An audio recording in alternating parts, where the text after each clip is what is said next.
குழந்தைகளுக்கு ஏதாவது பண்ண சொன்னா, உடனே நோ அப்படின்ட்டு சொல்லிடுறாங்களா? இல்ல அப்புறமா பண்றேன்.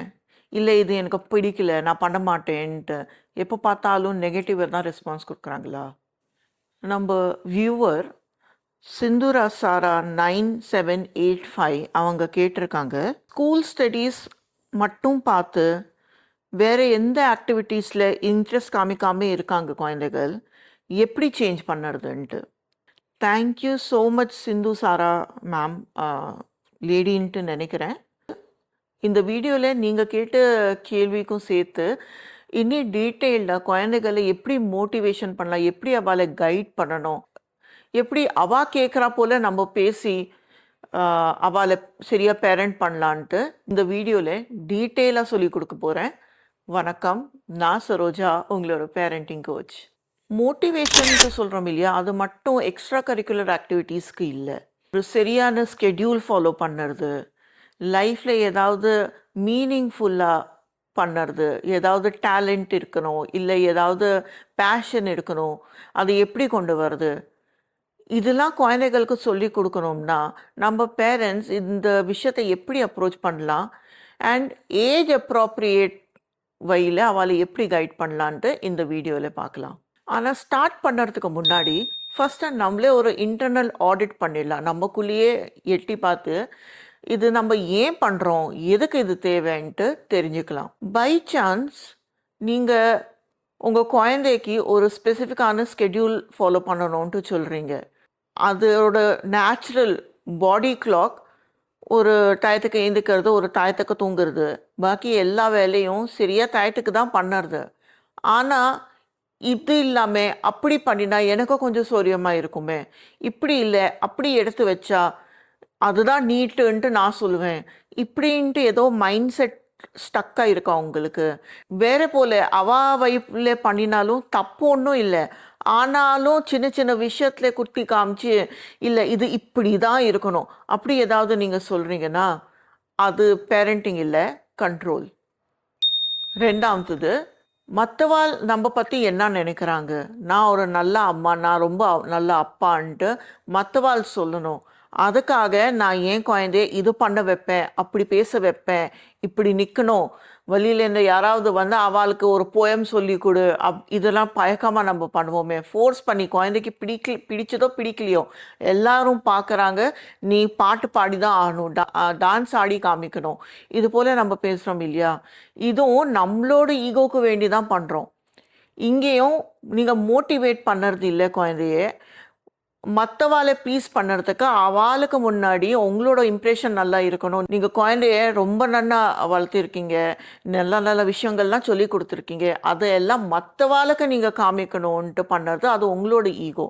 இதுலேயும் நீங்கள் குழந்தையோட நல்லதுக்கு எதுவுமே பண்ணுறது இல்லை. இதுவும் நீங்கள் புரிஞ்சுக்கோங்க.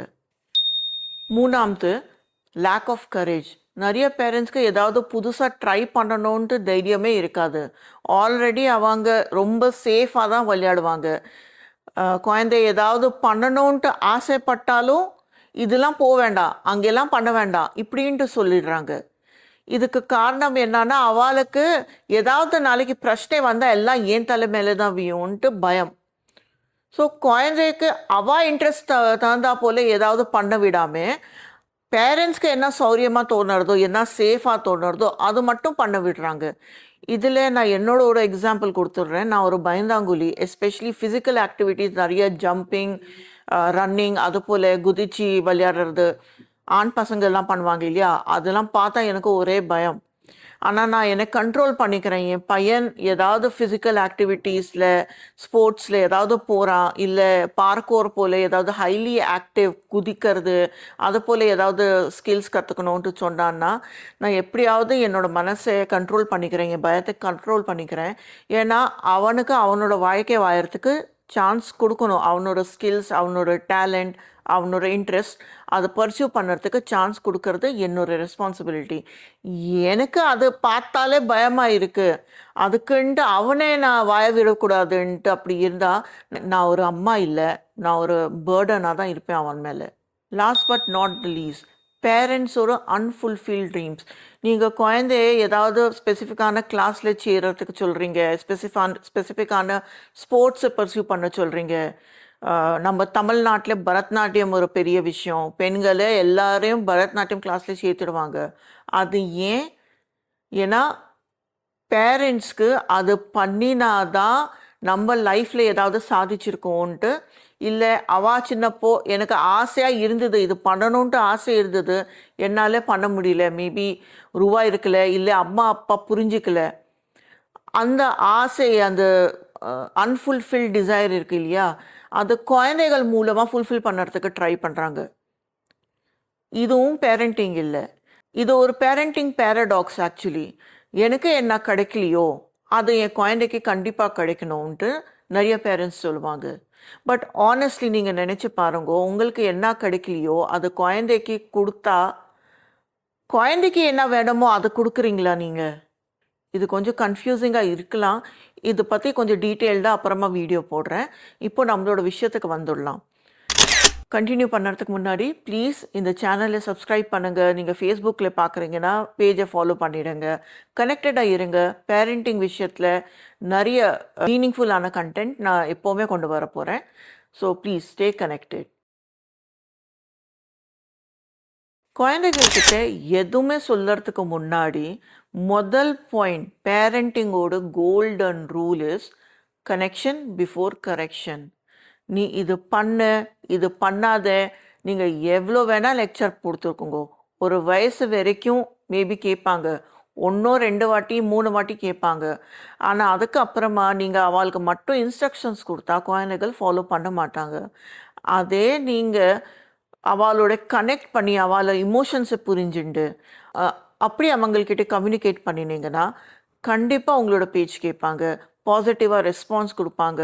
அவளோட பிரச்சனை என்ன, ஏன் இது பண்ண விரும்பலைன்ட்டு அதுவும் உங்கள்கிட்ட சொல்லுவாங்க. அப்போது நீங்கள் அவளோட ப்ராப்ளமை சால்வ் பண்ணி அதுவே பண்ணணுமா இல்லை மாற்றி பண்ணலாமா அதெல்லாம் டிசைட் பண்ணி அவளுக்கு ஹெல்ப் பண்ணலாம். இதுதான் பேரண்டிங். இப்போ நிறைய இன்ட்ரடக்ஷன் கொடுத்துட்டேன், ஸ்ட்ரெயிட்டாக டாபிக்கு வந்துடலாம். ஏஜ் வைஸ் மோட்டிவேஷன் கொடுக்கறது எப்படி? ஏஜ் வைஸ்னால் என்ன சொல்கிறேன்? முதல் குரூப் 2லேருந்து 4 வயசு வரைக்கும். இந்த குரூப்பை எக்ஸ்ப்ளோரர்ஸ்னு பேர் கொடுக்கலாம். ஏன்னா இந்த ஏஜில் குழந்தைகளுக்கு எல்லாமே தெரிஞ்சுக்கணும், எல்லாமே பண்ணி பார்க்கணும். ஆக்சுவலி க்ரால் பண்ண ஸ்டார்ட் பண்ணினாலே குழந்தைகள் இப்படி தான் இருப்பாங்க. ஆனால் அந்த ஏஜில் ஏதாவது ஃபோர்ஸ் பண்ணி சொல்லி கொடுத்து டிசிப்ளின் கொண்டு வரதுலாம் கொஞ்சம் கஷ்டமாக இருக்கும். கொஞ்சம் உங்களை அப்சர்வ் பண்ணி ஏதாவது சின்ன சின்ன வேலை பண்ண பார்ப்பாங்க. ஆனால் ஹேபிட் ஃபார்ம் பண்ணுறது, லைஃப் ஸ்கில்ஸ் அண்ட் பேசிக் ஏதாவது டேலண்ட் பர்சியூ பண்ணணும் அதெல்லாம் இன்ட்ரடியூஸ் பண்ணுறது 2 வயசுலேருந்து தான் சீரியஸாக ஸ்டார்ட் ஆகும். ஸோ இந்த வயசில் நீங்கள் என்ன பண்ணணும்? இந்த வயசில் குழந்தைகளுக்கு லாஜிக்கல் பிரெயின் ஆக்டிவேட் ஆகாது. நிறைய வீடியோஸில் நிறைய வாட்டி இதே சொல்லியிருக்கேன். ப்ரீஃப்ரண்டல் கார்டெக்ஸ் இப்போ தான் டெவலப் ஆகிறது. ஸோ இது பண்ணுறது எனக்கு நல்லதுன்ட்டு அவளுக்கு புரியாது. இந்த வயசுல அவள் amygdala, that is the emotional brain, அதிலே தான் இருப்பாங்க. ஸோ குழந்தைகளை இப்போது ஏதாவது பண்ண சொல்லணும்னா அதோட ஆசையை காமிக்கணும். அது பண்ணினா எவ்வளோ ஜாய்ஃபுல்லாக எவ்வளோ ஃபன்னாக இருக்கும் அதுதான் சொல்லி காட்ட முடியும்.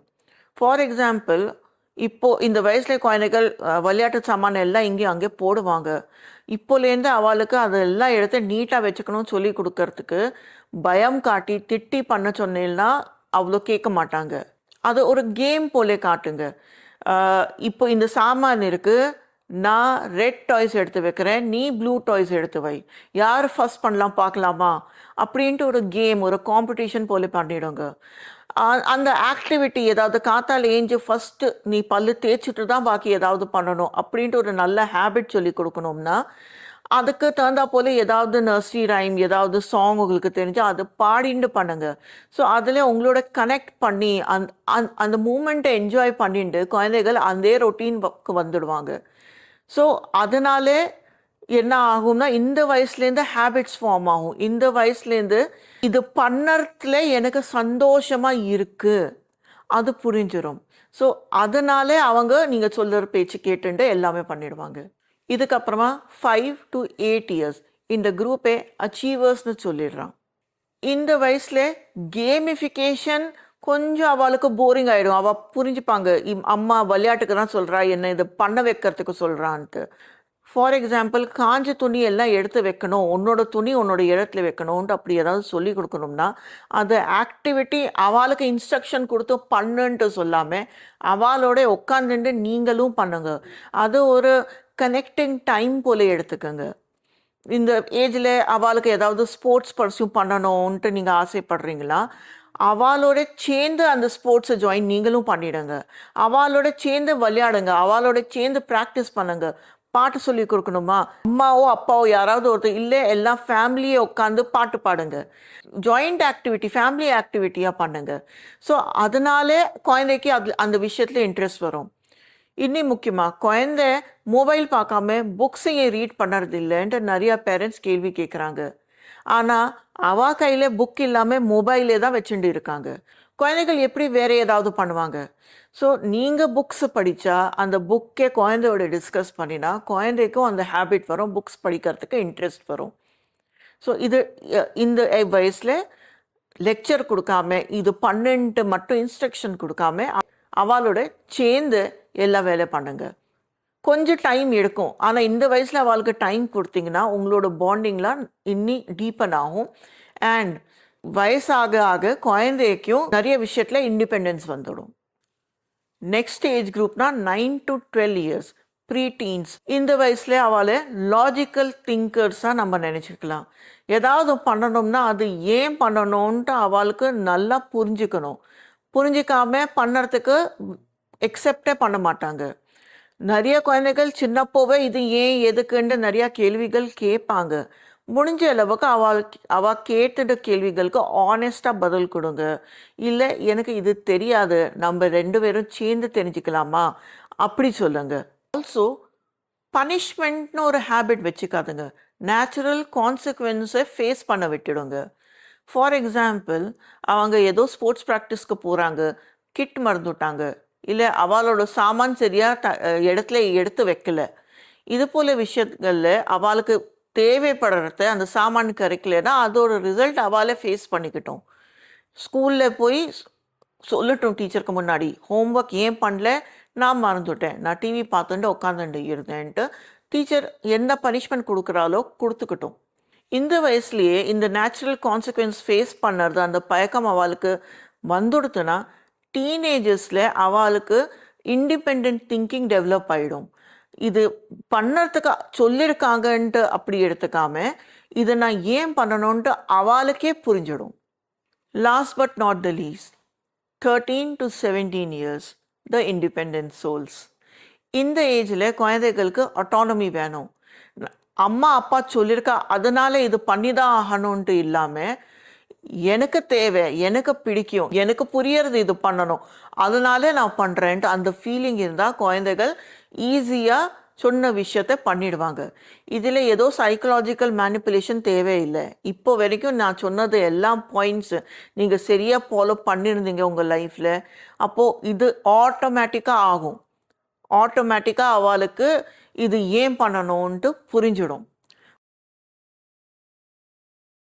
உங்கள் குழந்தை ஆல்ரெடி 13-14 இயர்ஸ் அந்த ஏஜுக்கு வந்தாச்சு, இப்போ வரைக்கும் நீங்கள் இந்த டெக்னிக்ஸ் எல்லாம் ஃபாலோ பண்ணலை. நீங்கள் ஒரு சொல்யூஷன் சொல்கிறேன். டீனேஜர்ஸ் கிட்ட பேரண்ட்ஸ் போய் நான் ரியலைஸ் பண்ணிட்டேன், நான் இப்படி பண்ணியிருக்கக்கூடாதுன்ட்டு அட்மிட் பண்ணி பேசினா அவளுக்கு ஒரு வேலிடேஷன் கிடைக்கிறது. ஐயோ அம்மாவே வந்து சொல்கிறான், நீங்கள் சாரிங்கிறது அந்த வார்த்தையெல்லாம் யூஸே பண்ண தேவையில்லை. நீங்கள் மட்டும் இல்லை அன்றைக்கி நான் உங்ககிட்ட இப்படி பேசியிருக்கக்கூடாது, உன்னை அப்படி ஃபோர்ஸ் பண்ணியிருக்கக்கூடாது, நான் இதனால சொன்னேன், பட் நான் உனக்கு புரிய வச்சுருக்கணும், அப்படிலாம் நீங்கள் பேசினேன்னா என் பேரண்ட்ஸ் என்ன புரிஞ்சுக்கிறாங்கன்ட்டு அந்த ஒரு நம்பிக்கை அவளுக்கு வந்துடும். அப்போவும் அவள் ஓப்பனாக உங்கள்கிட்ட கம்யூனிகேட் பண்ணுவாங்க.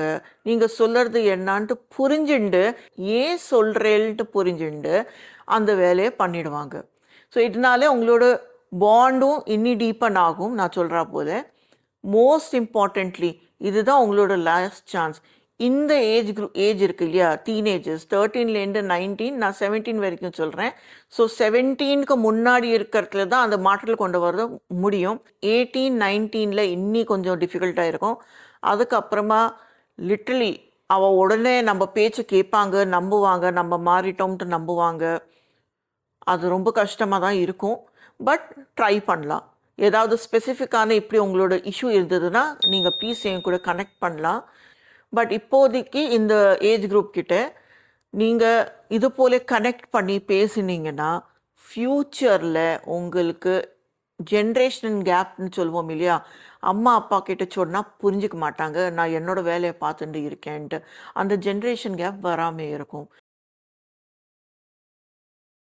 நீங்கள் இந்த டெக்னிக்ஸை யூஸ் பண்ணுறீங்கன்னா உங்கள் குழந்தை மனசில் என் அம்மா அப்பா என்னை புரிஞ்சுக்கிறாங்க, நான் எது பிரச்சனை இருந்தாலும் அவள்கிட்ட போய் சொல்லலாம், உடனே என்னை திட்டு தொடங்க மாட்டாங்க, என்னோட ப்ராப்ளம் என்ன புரிஞ்சுண்டு என்னை நல்லா கைடு தான் பண்ணுவாங்க, அந்த நம்பிக்கை உங்கள் குழந்தை மனசில் வந்துடும். ஸோ ஃப்யூச்சரில் ஈவன் ஆஸ் அடல்ட்ஸ் அவள் வாழ்க்கையில் ஏதாவது பிரச்சனை வந்ததுன்னா they will come and ask you for a solution. So இது எல்லாம் பார்த்தா நான் சொல்கிறது இந்த டெக்னிக்ஸோட அல்டிமேட் எய்ம் என்ன, ஒரு வயசுக்கு வந்தது அப்புறமா குழந்தைகளும் பேரண்ட்ஸும் பிரிக்கக்கூடாது. அவள் என்னை புரிஞ்சுக்கிறது இல்லை, இவன் என் பேச்சு கேட்கறது இல்லை, நான் சொல்கிறதுக்கு கொஞ்சம் கூட இம்பார்ட்டன்ஸ் தரது இல்லை, அதெல்லாம் பேரண்ட்ஸும் குழந்தைகளோட மனசில் வரக்கூடாது. லைஃப் லாங் இந்த பாண்ட் எப்படி மெயின்டைன் பண்ணி இருக்கணும், அதுக்கு தான் சின்ன வயசுலேருந்தே நீங்கள் ஸ்டார்ட் பண்ணுங்கள். உங்களோட கம்யூனிகேஷன் ஸ்கில்ஸ் மேலே ஒர்க் பண்ணுங்கள். இப்போ வரைக்கும் பேசினது நீங்கள் நிஜமாக மோட்டிவேஷன் கொடுக்குறீங்களா இல்லை உங்களோட ஏதாவது வேறு மோட்டிவாக இருக்கான்ட்டு அதை கவர் பண்ணினோம். மோட்டிவேஷன் தான் கொடுக்கணும், குழந்தையோட நல்லதுக்கு தான் சொல்கிறீங்கன்னா ஏஜ் வைஸாக எப்படி நீங்கள் சொல்லலாம், அதுவும் கவர் பண்ணியாச்சு. ஆனால் ஒரு முக்கியமான விஷயம், நிறைய பேரண்ட்ஸ் இந்த தப்பு பண்ணுறாங்க. ஸோ அதில் 2-3 பாயிண்ட்ஸ் இருக்குது, அதுவும் சீக்கிரமாக கவர் பண்ணிடுறேன். ஃபர்ஸ்ட் ரெட் ஃப்ளாக், கம்பேரிசனும் இன்ஸ்பிரேஷனுக்கு நடுவில் ஒரு வித்தியாசம் இருக்குது. அதை ஆஸ் அ பேரண்ட் நீங்கள் புரிஞ்சுக்கணும். ஒருத்தால பார்த்து நீங்கள் கண்டிப்பாக என் குழந்தைகிட்டையும் அது போல் சுபாவம் இருக்கணும், என் குழந்தைகிட்டையும் அது போல் ஒரு டேலண்ட் இருக்கணும் அப்படின்னு நீங்கள் நினச்சிங்க பாரு, இது பண்ணினதுனால அவன் இதெல்லாம் அச்சீவ் பண்ணியிருக்கான், இப்படி இருந்ததுனால அவனுக்கு அதெல்லாம் கிடைச்சிருக்கு, நம்ம லைஃப்லேயும் நம்ம இதை அப்ளை பண்ணலான்ட்டு அப்படின்ட்டு பேசுங்க. இது இன்ஸ்பிரேஷன் எடுத்துக்கிறது. அவனை பாரு, நீ என்னது, இது கம்பேரிசன். இப்படி நீங்கள் குழந்தைகிட்ட பேசினீங்கன்னா அவளோட செல்ஃப் எஸ்டீம் முடிஞ்சே போகும். ரெண்டாவது red flag, labelling and shaming. நிறைய பேரண்ட்ஸ் குழந்தைகளை நீ சோம்பேறி, உனக்கு ஒன்றும் தெரியாது, உனக்கு மூளையே கிடையாது, அது போல பேசிடுறாங்க. அதுவும் மட்டும் குழந்தைகிட்ட இல்லை, பப்ளிக்காக குழந்தைய ஷேம் பண்ணுறாங்க.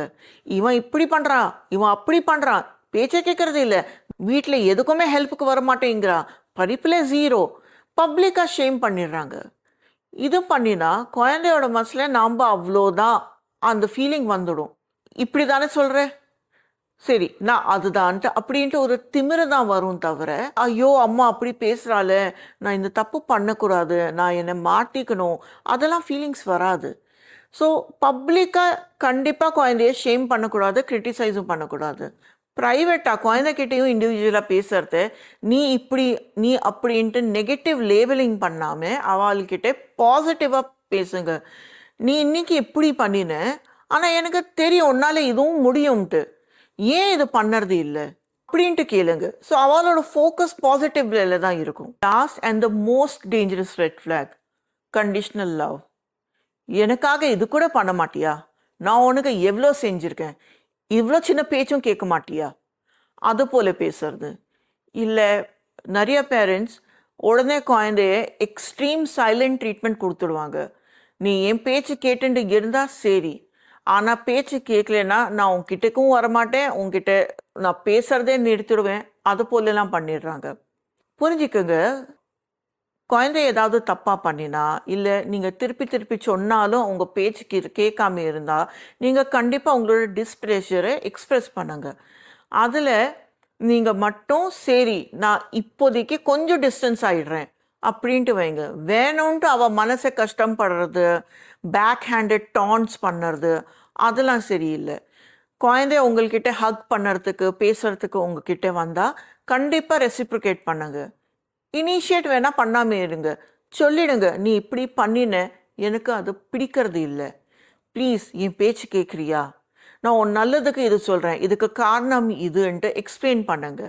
அது அவளோட மனசில் என்ன இருக்கு அதுவும் கேட்டுக்கோங்க. அவள் ஏன் இல்லைன்ட்டு சொல்கிறாங்க அதுவும் கேட்டுக்கோங்க. ஏதாவது மிடில் பாயிண்ட்டுக்கு 2 பேரும் சேர்ந்து வாங்க.